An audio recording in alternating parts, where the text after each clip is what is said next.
Hey guys, Aaron Cybertron Zhang here, and today I'm bringing you another individual Pokemon analysis as part of my VGC 2015 analysis series, where I analyze a single Pokemon in the format and tell you everything you need to know about that Pokemon.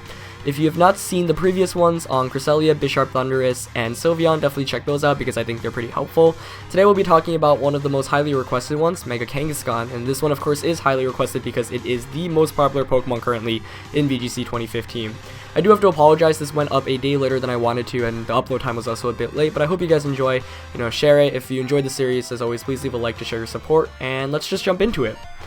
So, as always, we look at its base stats first. Mega Kangaskhan has 105 for HP, 125 for attack, 100 for defense, 100 for special defense, and 100 for speed. So overall, very well rounded. I mean, you look at the defensive stats with 105 HP, 100 defense, and 100 special defense, and that already is pretty impressive.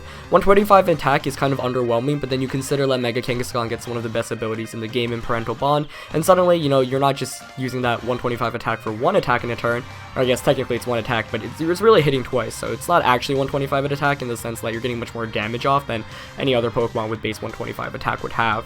And 100 speed's really nice too because, that's faster than the majority of the format. Of course, you're still a bit slower than Pokemon like Gengar and Terrakion, which are actually pretty good counters to Kangaskhan, but for the majority, you can outspeed and even just KO Pokemon immediately, so pretty well-rounded Mega Pokemon. So why you use Mega Kangaskhan? I mean, this is pretty self-explanatory. If you've played any VGC at all, you'll probably know, but Mega Kangaskhan is really one of the best Mega Evolutions in Pokemon in the game. Now, I don't think it's nearly as centralizing, or I'd say broken, as it was in VGC 2014, because there are a lot more counters out there nowadays, especially like Terrakion or Thundurus paralyzing it, but it's still really good. It definitely has one of the best abilities in the game with Parental Bond. It's got incredibly well-rounded base stats, like I mentioned earlier. 110 speed is a nice benchmark because, like I said, it outspeeds the majority of the Pokemon in the format. It also hits the majority of the metagame for large amounts of damage because it gets access to a strong stab normal type attack, which very few Pokemon in the format can resist. You factor in the move diversity it gets, like low kick, so a fighting type attack and then a dark type attack and then a potential like ice type attack from Ice Punch or a fire type attack from Fire Punch. And suddenly, Mega Kangaskhan just hits your team really hard for at least neutral damage. There are very few Pokemon in the format that can just completely wall it. And so, as a result, Mega Kangaskhan can almost get lots of damage off against basically anything on your team. So, common Kangaskhan builds. Now, according to 3ds.pokemon-gl, which is, the online stats for Battle Spot, 2/3 of Kangaskhan's currently are Jolly, while the other third are Admin. They can really be built for pure offense or with bulk, so I think in the beginning of VGC 2014, history lesson here, most of the people were just using 4-252, 252 spreads. I think Alex Iglozo, who won US Nationals, actually used a very basic spread. When it came to the World Championships, players opted for bulkier spreads. Myself and Marcus Stabter, I think we were the two top Mega Kangaskhan players at Worlds. Both of us opted for much bulkier spreads than your typical 4-252, 252 spread, and that's because we wanted to survive common attacks like Choice Spec, Draco Meteor. However, if you look at Winter Regionals, this past set of regionals that just finished up, a lot of the top players actually just used basic 4-252, 252 spreads, which makes sense because Winter Regionals, it's the first regional of the format. You might as well just go in with the most offensive spread. You don't know what attacks you really need to be EVing for, and in the tournament where you have like 9 rounds of Swiss and Top Cut, it makes sense to go for a one that's more consistent. But a couple of examples, like Aaron Trailer, one of my best friends who won St. Louis Regionals, opted for Adamant Nature with 4-252, 252. Michael Fladong, who was also in the top 4 at that same regional championship, used 4-252, 252, but with Jolly. And then a couple of other players, I think Alex Rubin comes to mind. He finished in the top 4 at Virginia, also with Jolly, 4-252, 252. So, I mean, it's pretty obvious that the players who opted for this very basic spread still ended up doing very well at regionals. So, you don't need bulk, and it's interesting because we'll probably see a move towards bulky as the metagame develops, but definitely have no shame in using that kind of spread right now. You should definitely expect Fake Out or Protect when you see a Kangaskhan. Almost all of them carry one, but often not both. It's very rare to see both, actually, but, once you see the Fake Out, you can probably know, okay, this Kangaskhan doesn't have Protect, so you can use that to your advantage. Like I mentioned, expect one normal move, Double Edge normally for higher damage output. Makes those damage calculations, some Pokemon like to EV to survive returns. Well, if you give it a Double Edge, then it'll actually be picking up knockouts. And then one fighting move, like Pop, Low Kick, Drain Punch, and Hammer Arm. Now, Drain Punch and Hammer Arm aren't as common, but they're definitely tech moves. Hammer Arm, for example, on Trick Room teams can definitely work. Low Kick is really probably the most common one in terms of high damage output without having to reduce your speed, whereas Power Up Punch is an interesting one because while it doesn't pick up knockouts on most Pokemon like Heatran or Hydreigon, where Low Kick would, it still gets a lot of damage off, maybe around 50%, and most importantly, it gives you the +2 attack boost, which is huge because, you know, Kangaskhan is a Pokemon that's already so good, and you give it a free attack boost, and suddenly you can just dish out so much damage. A lot of players still stick with Pup, though Low Kick, you know, being introduced in VGC 2015 is definitely a huge move to consider. So it really depends on the Kangaskhan you're using. So a move pool discussion, I've already mentioned most of these moves. Like, it shouldn't surprise you that the top 4 moves are Fake Out, Sucker Punch, Double Edge, and Low Kick. That's probably the most standard set nowadays, but Return, Power Up, and Protect being the next 3 also make a lot of sense. For the final 3 currently, Ice Punch, Drain Punch, and Facade. Ice Punch makes sense for those 4 times a week Pokemon like Landers or Garchomp, though Intimidate can make it a bit tricky. A Drain Punch there, like I mentioned earlier, a tech move where not used as common, but some Kangaskhan's may be bulkier like the Recovery. I personally don't like it very much because you're not picking up knockouts a lot of the times, and, you know, I don't know, I prefer Low Kick if I were going for damage output, but there's definitely a case for using Drain Punch. The Facade is an interesting move. I honestly do not like it very much because if you consider, let's say you're going to a 9-round tournament, like a regionals, maybe in 3 or 4 of those games your Kangaskhan will be inflicted by a status condition, and that's at most. So maybe in those 3 or 4 games they'll give you an extra boost, but then in the other 5 to 6 games, you're not getting anything out of it, and you're just using a weaker version of Return/Double Edge. Players have made it work in the past. You know, I actually lost one on Road to Ranked a couple of days ago. I think it was a week ago or so, where he had Facade and I burned it. But I don't know. I personally think it's better to go with consistency with Return or Double Edge, but definitely your call to make, and as always, you should consider the rest of your team. So if we take a look at some sample sets, this is the most basic Mega Kangaskhan one, but it's also probably the most common one out there. You know, just max 4 252, 252 spread, Fake Out, Low Kick, Double Edge, and Sucker Punch. So this one's meant for more damage output. As you see, there's no Power Up Punch. Low Kick is just meant to get quick damage off immediately. Double Edge as well. Of course, you could use Admin Nature on this one, but I think a lot of people like Jolly because it ensures that you outspeed Pokemon like Hydreigon. Also helps that you at worst speed tie with opposing Kangaskhan's. And I know a lot of players don't like the Kangaskhan speed war. So player, you know, by going with Jolly, you ensure that you at least speed tie with it, if not outspeed it. You know, this one does have Scrappy. I think the ability is an interesting case of discussion. I personally like Scrappy the most because it allows you to hit Gengar with a Fake Out, and since most Gengars are Focus Sashed, and given how big of a threat Gengar can be to Kangaskhan, I feel like with Fake Out and Scrappy, it just helps out so much, though Inner Focus can definitely work out as well. This next one is a bulky spread, actually, that I used at the 2014 World Championships. As I mentioned, I did use a bulkier spread there, and that's because I did not want to go for pure offense there. I knew attacks like Choice Specs, Hydreigon, Draco Meteor would be very popular given how good Hydreigon was last year, and, you know, lo and behold, I ended up facing 3 Hydreigons in the rounds at Worlds, and this Kangaskhan spread really helped out. So you see there's 188 in speed. That was the main focus, first of all, to outspeed Pokemon like Mega Blastoise and Smeargle, which I knew at least one player, Randy Quall, would be bringing to Worlds. And then the rest was really invested in HP and special defense, and only 20 special defense, but with that spread, you can survive Choice Specs, Draco Meteor from Modest Hydreigon, which I thought was really important. 76 attack and 12 in defense. Now I went for Admin Nature because I didn't feel the need for Jolly. You know, I didn't care about really speed tying with opposing Mega Kangaskhan's. I didn't know how fast other Kangaskhan's would be built, and my team was actually really heavily designed to beat Kangaskhan. I had Pokemon like Hariyama, Ferrothorn with Rocky Helmet, I had Gothitelle to trap it in, I had Salamence to intimidate it, so I wasn't worried about opposing Kangaskhan's. Now I opted for Fake Out, Power Up Punch, Double Edge, and Sucker Punch. Of course I couldn't get Low Kick last year, but I think it's interesting because at the beginning of VGC 2014, almost all players were using Return, and then at Worlds we suddenly saw this shift to Double Edge because players realized, you know, I'm going to go with the bulkier spread, I'm going to want more damage output.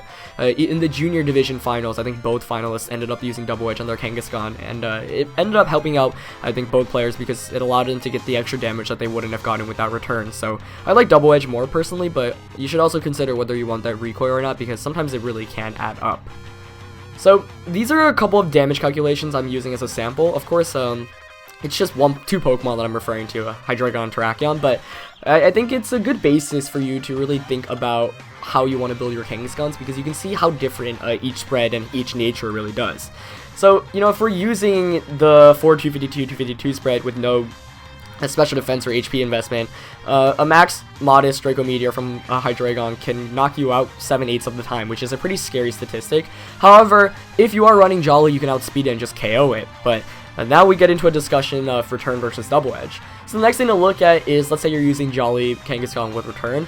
Now you see against even a 4 HP Hydreigon, you have a 0.4% chance of one-hit KOing them, so not very high.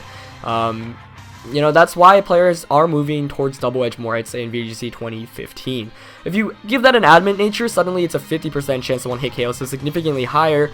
But you can use the Jolly spread with Double Edge, so, you know, you're replacing return for Double Edge, so you're putting some recoil and damage, and suddenly your chance of one-hit KOing is 93.8%. I think that's why we do see Double Edge a lot more. A lot of Pokemon can take returns, you know, just with a little of HP, like return will bring them very low but not KO them. For example, Sylveons also tend to be easy to survive return, but if you add Double Edge there, most of the times they have to have so much investment that it's very difficult to knock it out. Of course, it might be a damage roll because Hydreigons tend to be a bit more invested, but my case here is you can see how different having Jolly versus Admin is and return versus Double Edge. Now, final calculation I wanted to include, I thought was one that was pretty interesting. It would surviving a close combat from Jolly Terrakion, which is a really common move used to counter Mega Kangaskhan.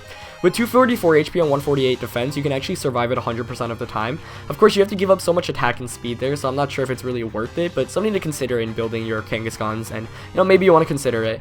You can certainly fit onto slower and bulkier teams, and, you know, I just wanted to throw that damage calculation out there for you guys. So let's talk about the EV spread. Like I mentioned earlier, when you're considering a nature, you've got Jolly, which is important because it actually outspeeds max speed Landorus T. So spreads like Focus Sash, Choice Band, or Assault Vest, you can outspeed those. And it also outspeeds max speed Hydreigon, which, like I mentioned earlier, is pretty important. Now, I realized that previously the example with return on Hydreigon is kind of silly because, you know, low kick is better. You'd use low kick really to KO it, but I think I just wanted to point out the different amounts of damage you could do there in that case. So I guess I could have actually picked a better Pokemon in retrospect, but I think it really highlights the discrepancies in damage output there. You know, like I mentioned earlier, you really want to consider, because if you're running max speed Kangaskhan, you at worst speed tie with opposing Kangaskhan's, whereas if you're not running max speed, you don't know how fast your opponent is, and some players like playing with that kind of security, knowing it's a 50% chance of outspeeding, and after the first one I can really figure out.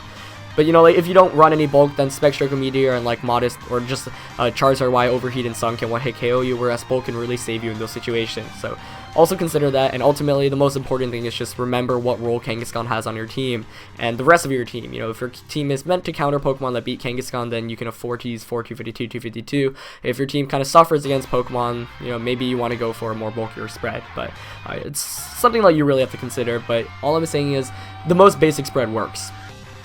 So, some good partners for it. It feels a bit silly to have this slide because Mega Kangaskhan is so good, it fits onto basically any team. You can really slap it on for your Mega Evolution and it will work. But it really likes to be paired with Pokemon that can beat fighting types, like counters to Terrakion and Conkeldurr, so fairy types like Sylveon are actually very popular. Ghost type Pokemon also give it a lot of trouble, so Pokemon with dark type attacks are good partners, like Hydreigon, you know, of course with Dark Pulse, can knock out Aegislash and Gengar, which can give Kangaskhan some trouble. Some other popular partners, according to 3DS Pokemon: Landorus T, Thundurus, Sylveon, Bisharp, Heatran, and Rotom-Wash, Aegislash, Cresselia, and Talonflame. None of those should surprise you, those are basically the best Pokemon around in the format. And it's like, that's why Kangaskhan's so good, because you can just pair it out with other strong Pokemon with good base stats and abilities, and suddenly you've got a really good VGC 2015 team already. So, how to beat it? I think Kangaskhan is a lot easier to beat this year than VGC 2014 if you played that year at all, but fighting type Pokemon are what I look at first because they're difficult to knock out. For example, Conkeldurr is slower but can take a return or a Double Edge and can just KO back with a Drain Punch.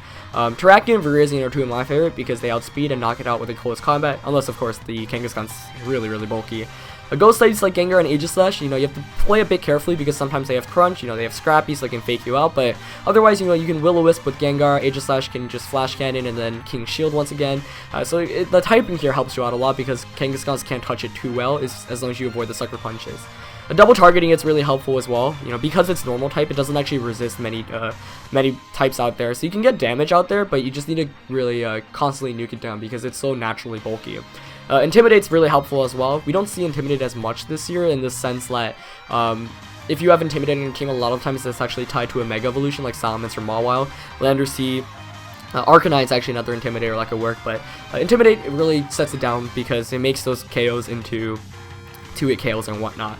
And then just overall powerful attacks like Charwise, Overheat, Sylveon's Hyper Voice, Mega Salamence's Double Edge, Lando T's Superpower, etc. These are all attacks that would do huge amounts of damage even if it is a bulkier spread, like at least 60 to 70%. So that plus, you know, another targeted attack lets weaker can knock it out immediately. And then status conditions, like with the case with any Pokemon, Kangaskhan does not like getting burned, does not like getting paralyzed, and then you can use that completely to your advantage, since Kangaskhan kind of relies on not getting inflicted by status. So that is why Facade is used sometimes, but personally not my favorite move out there. So in conclusion, you know, Mega Kangaskhan is one of the most popular, actually it is the most popular Pokemon in VGC 15. As always, you really need to prepare for it. It is, I think, easier to beat in 2014 than in 2014 because of Pokemon like Terrakion, Thundurus to slow it down, Landorus, Steefer, Intimidate, and Superpower, etc. So I don't think it's nearly as good as it was in 2014. I think there are a lot of better not a lot of better, but there are a lot of good Mega Evolutions this year. Whereas in 2014, it's like I have to use Kangaskhan, I have to use Mawile, I have to use Charizard Y, and Kangaskhan was on top of that list until I'd say the 2014 World Championships.